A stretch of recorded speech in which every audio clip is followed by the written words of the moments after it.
السلام عليكم ورحمة الله وبركاته. ازيكم يا شباب؟ يا رب تكونوا بخير. النهارده جايب لكم فيديو جديد. ممكن اول ما اقول على الاسم بتاعها ممكن في ناس هتقعد تعمل لك افتكاسات كده وتقول لك ازاي. النهارده هعمل فطيرة بالكفتة. هتقول لي ازاي؟ هوريك بتتعمل ازاي، وهنسوي الكفتة في البداية وهنطلع فطيرة وكمان هنحط عليها بسطرمة. هنشوفها واحدة واحدة ومع بعض، ويلا بينا. وهنجيب كده يا جماعة، اول حاجة هنجيب نص بصلة نقطعها حتت صغيرة،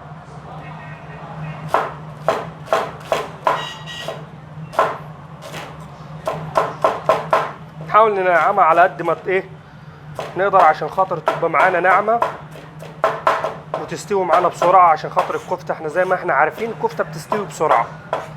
قطعنا كده نص البصلة. هنجيب على الميزان بتاعنا 200 جرام لحمة كفتة.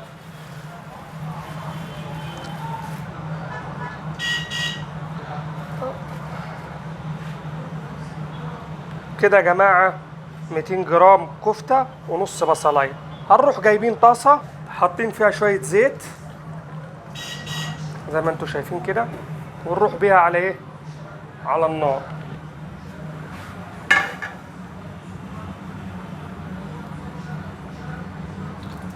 كده هنحط نص البصلاية بتاعتنا في الزيت، خليها تتشوح شوية عشان خاطر ما تاخدش معانا وقت مع الكفتة.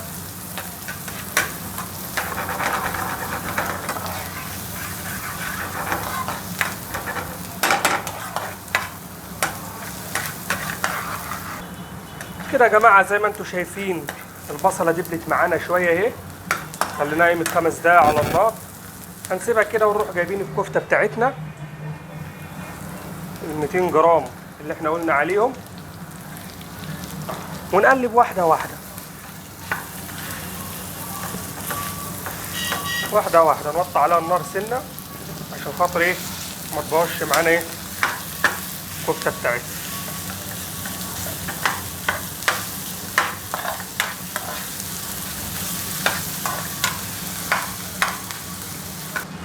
دلوقتي زي ما انتوا شايفين كده يا جماعة خلاص هي داخلة معانا على سوا خلاص.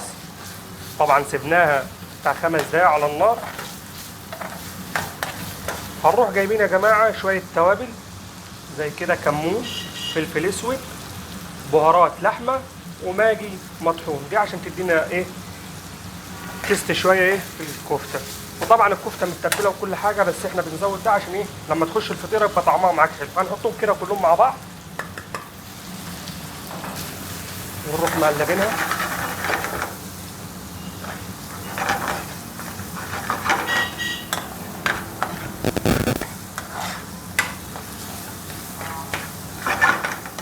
هي كده يا جماعة خلاص معانا استوت خالص زي ما انتوا شايفين اهو.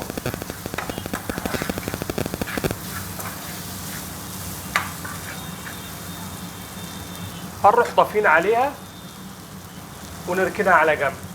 كده يا جماعة جبنا العجينة بتاعتنا على الرخامة اللي هي طبعا 220 جرام زي ما احنا عارفين، وقلنا طريقتها على الصفحة عندي بتتعجن ازاي وبتتقصر ازاي. عجينة 220 جرام هنمردنها كده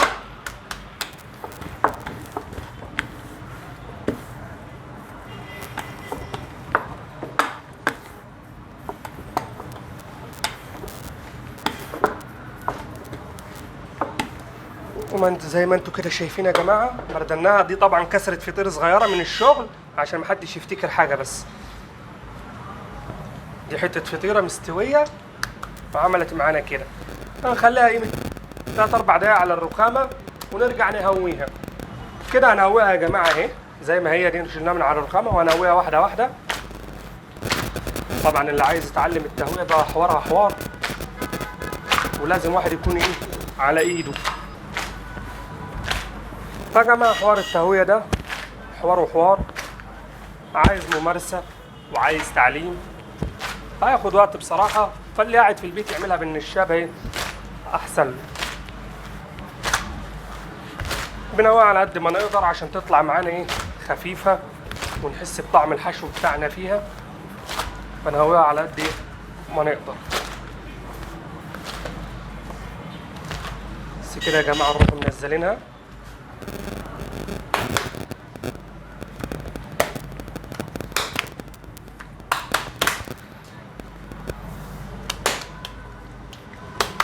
سنة زيت بس عشان العجينه معانا ما تنشفش. انا عايز الكاميرا تقرب لي على العجينه عشان موضوع الكاميرا طبعا تقرب عليا هنا، عشان موضوع تقفيل الفطيره ده مهم جدا. هنجيب النص اللي من تحت ده ونروح عاملين كده، ونروح شايلين الحته اللي زايده زي دي. هتقول لي بشيلها ليه؟ عشان ما تعملش معاك حرف جوه الفطيره انت تحس بيه. ونروح جايبين التاني زيه كده. سهله جدا وبسيطه. طبعا اللي في البيت ايده في الاكل والشرب هيبقى فاهم اللي انا بعمله ده، هيبقى بالنسبه له سهل.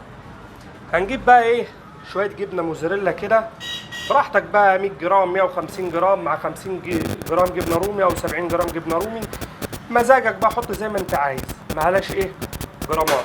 هنفرشها كده في الاول عشان تعمل لنا بطنيه كده للفطيره، ما تخليش الدهن بتاع الكفته ياكل لنا العجينه تتخرم مننا في الفرن. نعملها كده زي ما انتوا كده شايفين. يا ريت الكاميرا تقرب بالذات على الحشو ده خالص. هنجيب الكفته بتاعتنا اللي احنا سويناها طبعا انا شغال من غير قلافز عشان بهول عجين وكده.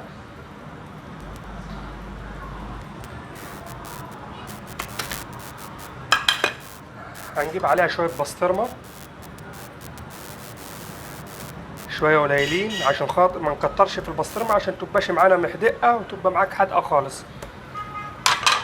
وشويه الخضار الطبيعي بتاعنا، فلفل وطماطم. عايز تحط فلفل سبايسي حط، عايز تحط بقدونس معاها يبقى بص تطلع معاك اجمد واجمد اهي. وبرضو لو عايز تحط زيتون حط زيتون، مش مشكله، زي ما انت عايز. كده حطينا كل حشونا هنا. هنروح جايبين سنة سبايسي،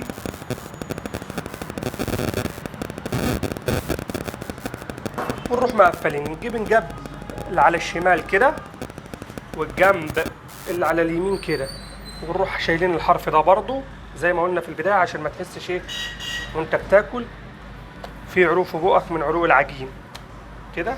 بقت معانا مستديرة كده يا جماعة. جبنا الفورمة دي اللي هنحط فيها الفطيرة، وهنروح نلمعها بشوية زيت كده عشان خاطر ما تلزقش معانا. ونروح شايلين قلبينها كده، ونروح شايلينها كده واحدة واحدة. ونجيب أول حرف من هنا وتاني حرف نروح قلبينه فين كده، تبقى معانا الفطيرة خلاص. هنا نروح نوسعها بإيدينا كده، ونروح عاملين لها فتحة كده شوية هنا عشان تفضي الهواء اللي فيها عشان تفرد معاك. ولو نفخت معاك في الفرن ما تتلسعش، لا يكونش واخد بالك منها ولا حاجة، فما تلسعش منك.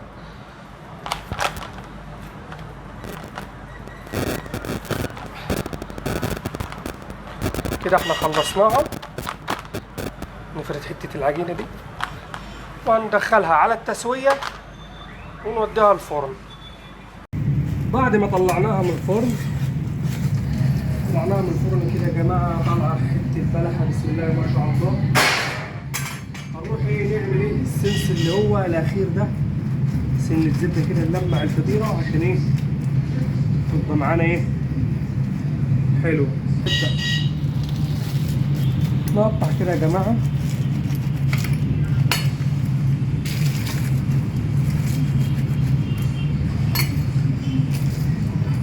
بعد كده ما قطعناها يا جماعة، شايفين بسم الله ما شاء الله الجمال عامل ازاي. ألف هنا وشفا لك. وزي ما انتوا كده شفتوا يا جماعة فطيرة الكفتة والبسطرمة. أتمنى تجربوها وتشوفوها، ولما تشوفوها اكتبوا لي في الكومنتات ايه رأيكم فيها. والسلام عليكم ورحمة الله وبركاته، انتظرونا في فيديو جديد.